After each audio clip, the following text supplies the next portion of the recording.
Good morning class 8 students. आपका UT 1 का course लगभग समाप्ति पर।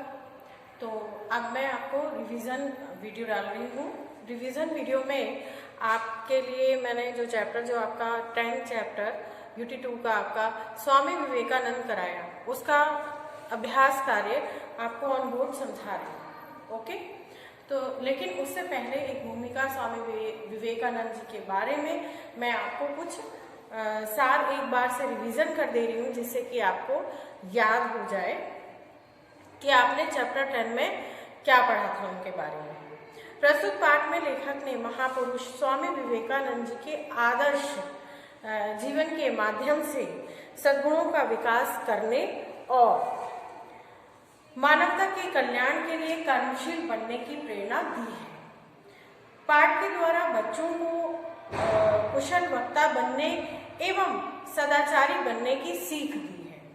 लेखक ने स्वामी जी द्वारा जलाई आध्यात्मिक ज्योति की मशाल को सदैव आलोकित करने की प्रेरणा दी है, क्योंकि स्वामी जी ने जो एक ऐसी मशाल जलाई थी, उनके विचारों के माध्यम से वो मशाल आज भी जलती रहे, उसके लिए हमें और आपको इस चैप्टर को समझना होगा और स्वामी विवेकानंद जी के व्यक्तित्व को भी समझना होगा।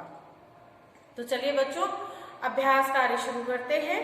इसमें सबसे पहले है आपका रिक्त स्थान, इसी चैप्टर से रिलेटेड। तो रिक्त स्थान में मैंने क्वेश्चन नहीं लिखा है, लेकिन आपके सही ऑप्शंस मैंने लिख दिए हैं, यानी जो आंसर आपके फिलअप्स में आने हैं वो सीक्वेंस में लिख दिए हैं, नंबर वाइज 1 2 3 4 5। आपको समझ में आ जाएगा कि आपको कैसे करना। अब मैं क्वेश्चन पढ़ती हूँ, फिलअप्स यहाँ लिखे हुए हैं। स्वामी विवेकानंद जी ने डैश स्कूलों में शिक्षा पाई, डैश की जगह आ जाएगा अंग्रेजी।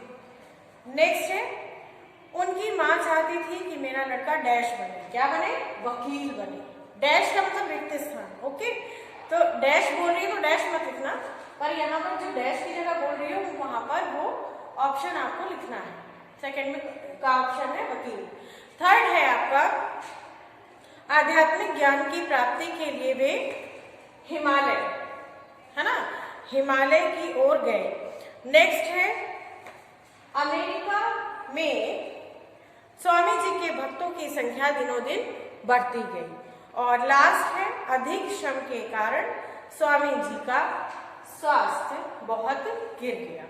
ये थे आपके रिक्त स्थान। अब हम आते हैं भाषा एवं व्याकरण में। एक्सरसाइज में ही है आपका भाषा एवं व्याकरण, तो उसका नंबर का जो है वो हम लेते हैं, ठीक है। नंबर का में सबसे पहले आपको समझा दूं, इसमें क्वेश्चन है निम्नलिखित शब्दों को उदाहरण के अनुसार लिखिए। उदाहरण आपको यानी एग्जाम्पल जो बुक में दिया है उसे एक बार देख लीजिए, उसके बाद बाकी सारे वैसे की वैसे कर दीजिए। तो इसमें उदाहरण जोड़ कर लिखने की बात कही गई है। जोड़ना कैसा, नव प्लस जागरण यानी नव जागरण, ठीक है। तो ये तो एग्जाम्पल दिया। अब इसके बाद जो है बाकी का बोर्ड पर है ना, तो मैं समझाती हूँ। इसमें लिखा है महा प्लस समाधि, तो इक्वल टू बनेगा महासमाधि। तीसरा नंबर है महा प्लस पुरुष, तो बन जाएगा महापुरुष। नेक्स्ट है चौथा नंबर सर्व प्लस धर्म, तो बनेगा सर्वधर्म। इसी प्रकार पांचवा है नव प्लस युवक, तो बन जाएगा नव युवक जुड़ने के बाद। नेक्स्ट है 6 नंबर विश्व प्लस विख्यात। अब इन दोनों को जोड़ेंगे तो बनेगा विश्व विख्यात। इसके बाद राम प्लस कृष्ण, राम कृष्ण, क्या बनेगा, राम कृष्ण। और अंतिम आखिरी है महापद प्लस प्रयाण, तो शब्द पूरा जो बनेगा वो बनेगा महाप्रयाण। ये रहा आपके सामने, ठीक है। अब इसके बाद आपका नंबर का हमने आपको ये बिल्कुल बता दिया। अब हम आते हैं नंबर खा में। निम्न शब्दों में एक प्रत्यय जोड़कर शब्द बनाएं। एक प्रत्यय जोड़कर शब्द कैसे बनेगा, जैसे इसमें एक उदाहरण आपकी बुक में दिया है। पहला नंबर आध्यात्म प्लस एक, यानी सब में एक जुड़ेगा और जुड़ने के बाद जो शब्द बनेगा वो यहाँ पर मैंने लिख दिया है बिल्कुल साफ। तो पहला तो आपका एग्जाम्पल में दिया है, नंबर 2 से मैंने लिखना शुरू किया है, ठीक है। तो नंबर 2 से आप भी देखिए, इसमें लिखा है मुख प्लस एक, तो जब इसे जोड़ेंगे तो हो जाएगा मौखिक, ठीक है। अब इसके बाद है नंबर 3 परिवार प्लस एक पारिवारिक, और नीति धन एक नैतिक, समाज धन एक सामाजिक, इतिहास धन एक ऐतिहासिक, मूल धन एक मौलिक, मूल धन एक मौलिक, और विज्ञान धन एक हो जाएगा वैज्ञानिक। तो सभी उत्तर मैंने ऑन बोर्ड लिख दिए हैं, आप देखकर कर सकते हैं। अगर कोई त्रुटियां हैं उनमें तो आप उनको सुधार सकते हैं। अब आइए गा पर। गा आपका है निम्न के पर्यायवाची शब्द लिखें, है ना। तो पर्यायवाची शब्द का मतलब होता है, जैसे कि हमने फूल बोला,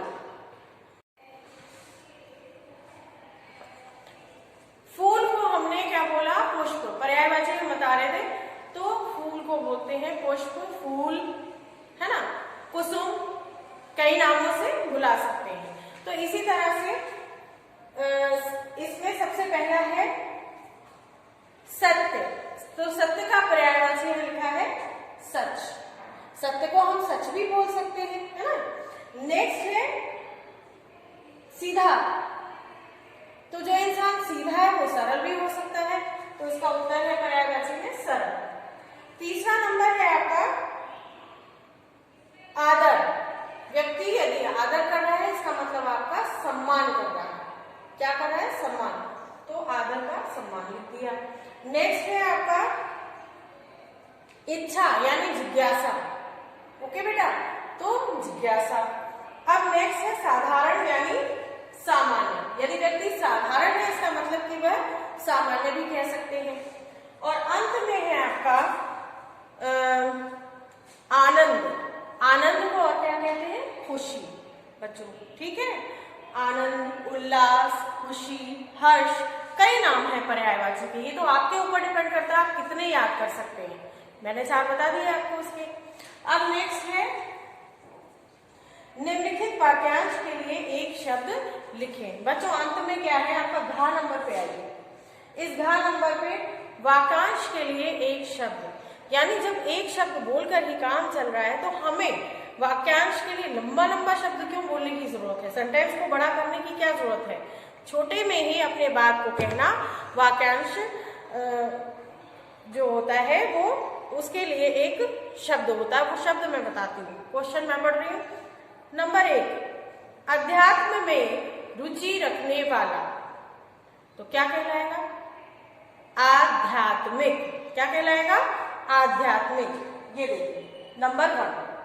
इसी तरह से नंबर 2 में आपको विश्व भर में प्रसिद्ध, कोई व्यक्ति अगर विश्व भर में प्रसिद्ध है तो एक शब्द क्या बोल सकते हैं विश्व प्रसिद्ध, भाई विश्व में प्रसिद्ध है तो इतना लंबा बोलने की जरूरत नहीं है, विश्व प्रसिद्ध। नेक्स्ट है साहित्य का ज्ञान रखने वाला, साहित्यिक,